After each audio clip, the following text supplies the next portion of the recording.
আসসালামু আলাইকুম। সকল শিক্ষার্থীকে স্বাগত জানিয়ে শুরু করছি ম্যাথ ক্লাস। আজকে আমি ম্যাথ ক্লাসে অষ্টম শ্রেণীর গণিতের তৃতীয় অধ্যায় প্রশ্ন নম্বর হচ্ছে 11। এই 11 নম্বর প্রশ্নটি সহজে সমাধান দেবো। তাহলে দেখো, এখানে দেওয়া আছে কি, এখানে আয়তাকার একটি ক্ষেত্রের ক্ষেত্রফল 10 একর এবং তার দৈর্ঘ্য প্রস্থের 4 গুণ। ক্ষেত্রটির দৈর্ঘ্য নির্ণয় করো। দৈর্ঘ্য নির্ণয় করতে বলছে। দেখো, প্রথম হচ্ছে আয়তাকার ক্ষেত্র। আমরা বুঝে নিই আয়তাকার ক্ষেত্রটি কি। যার দৈর্ঘ্য প্রস্থ বিদ্যমান সেটাই হচ্ছে আয়তাকার। দৈর্ঘ্য এবং প্রস্থ উপস্থিত থাকবে। এখানে দৈর্ঘ্য প্রস্থের 4 গুণ, অর্থাৎ প্রস্থ যদি ক হয়, দৈর্ঘ্য হবে এই ক এর সাথে 4 গুণ, ক গুণ 4 এভাবে হবে। অথবা দৈর্ঘ্য যদি আমরা ক ধরি, প্রস্থ হচ্ছে ক ভাগ 4 এভাবে হবে। এখানে দেখো একর দেওয়া আছে। একর আমরা মিটারে প্রকাশ করব, তাই এখানে দৈর্ঘ্য হচ্ছে 4 মিটার, প্রস্থ হচ্ছে ক মিটার, এভাবে হবে। এখন ক্ষেত্রফল, যেহেতু এখানে ক্ষেত্রফল দেওয়া আছে, এই ক্ষেত্রফল কি দৈর্ঘ্যের সাথে প্রস্থ গুণ করলে তখন ক্ষেত্রফল হয়। অর্থাৎ দৈর্ঘ্য এখানে 4 ক গুণ প্রস্থ হচ্ছে ক, তাহলে কি হবে, এই ক এর সাথে ক গুণ হবে। গুণের সময় এই পাওয়ারের সাথে যোগ হয়, অর্থাৎ 4 প্রথমে লিখতে হবে, তারপর ক লিখি, একের সাথে 1 যোগ করলে 2 হবে, অর্থাৎ 4 ক স্কয়ার হলো ক্ষেত্রফল। প্রশ্ন মতে এই 4 ক স্কয়ার ইকুয়াল 4 ক স্কয়ার ইকুয়াল কত, এখানে 10 একর, এটা হবে 10 একর। 10 একর এটাকে আমাদের এই 10 একরকে মিটারে প্রকাশ করতে হবে, যেহেতু এটা ক্ষেত্রফল, তাহলে বর্গ মিটারে প্রকাশ করব।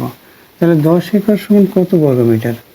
আমরা জানি 1 একর সমান সমান 4046.86 বর্গ মিটার।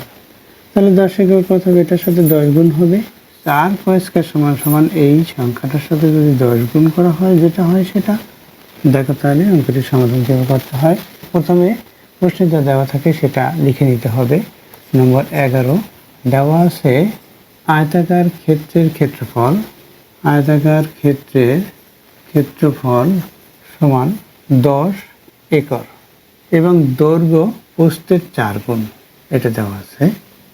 এবং দৈর্ঘ্য মানে আয়তাকার ক্ষেত্রের দৈর্ঘ্য প্রস্থের দৈর্ঘ্য হচ্ছে প্রস্থের 4 গুণ।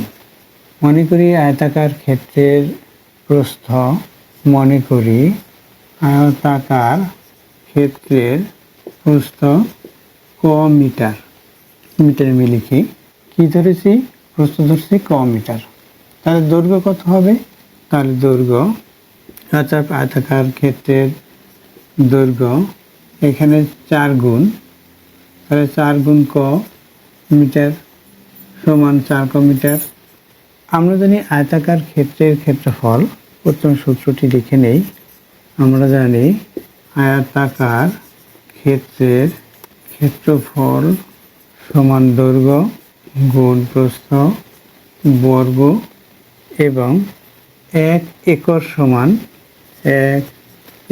সমান কত? 4046.86 বর্গ মিটার। মিটারে আমি লিখি, অর্থাৎ 10 একর সমান এর 10 গুণ হবে, অর্থাৎ 4046.86 গুণ 10 বর্গ মিটার, বা কত হয় এটা গুণ করলে? এটা গুণ করলে এই যে একের পরে একটা শূন্য, সুতরাং এই যে দশমিক বিন্দু এখানে আসবে, আবার 100 হলে দশমিক বিন্দু উঠে যায়। তাহলে কি হবে দেখো, এটা লিখলাম, এরপরে 8.6 বর্গ মিটার। প্রশ্ন মতে আয়তাকার ক্ষেত্রফল হচ্ছে দৈর্ঘ্য গুণ প্রস্থ। প্রশ্ন মতে দৈর্ঘ্য এখানে কি 4 ক গুণ প্রস্থ হচ্ছে ক সমান ক্ষেত্রফল কত পেলাম? এটা 40,468.6। এটা 4-এর সাথে ক গুণ করি, তাহলে কি হবে, বা 4 ক স্কয়ার হবে সমান এই যেটা পেয়েছি সেটা 40,468.6। এখন 4 দিয়ে ভাগ দেব, কারণ আমরা কয়ের মান প্রথমে বের করব। তাই 4 দিয়ে কেন ভাগ হবে? 4 হচ্ছে কয়ের সাথে গুণ, অর্থাৎ সাংখ্যিক সহগ কয়ের। তাহলে এই 4কে বাদ দিয়ে চলে উভয় পক্ষকে 4 দ্বারা ভাগ, অর্থাৎ এখানে 4 দ্বারা ভাগ হয়। এই 4 মধ্যে একবার যায়, 1 হয়, 1 কয় স্কয়ার হয় এখানে। কিন্তু এখানে আমরা ভাগ দেখিয়ে দিতে পারি। তাহলে কি হয়?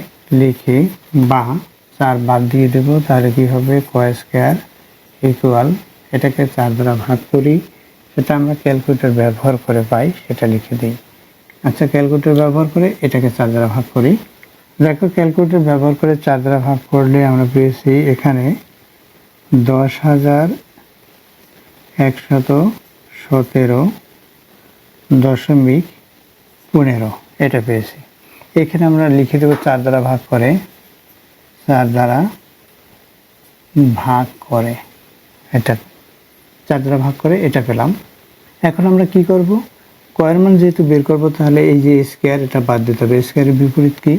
বর্গমূল। তাহলে উভয় পক্ষ বর্গমূল করতে হবে, অর্থাৎ এখানে আমরা দেখিয়ে দিতে পারি এভাবে, বর্গমূল দিয়ে এভাবে দেখিয়ে দিতে পারি। আবার না দেখলেও হবে, বর্গমূল করে সেটা লিখলেও হবে। তাহলে কি হবে? বর্গমূল করে দেই, বা ক সমান বর্গমূল করলে, অর্থাৎ এই সংখ্যাটাকে যদি বর্গমূল করি তাহলে কি হয় সেটা আমরা ক্যালকুলেটর ব্যবহার করি। ক্যালকুলেটর ব্যবহার করে বর্গমূল করে আমরা পাই 100.58। 8-এর পরে সংখ্যা হচ্ছে 4, সুতরাং এই 2 দশমিক বিন্দুর পরে 2 অঙ্ক নিলাম। এখানে বর্গমূল করেছি, সেটা আমরা এখানে সাইড নোটে লিখতে পারি। বর্গমূল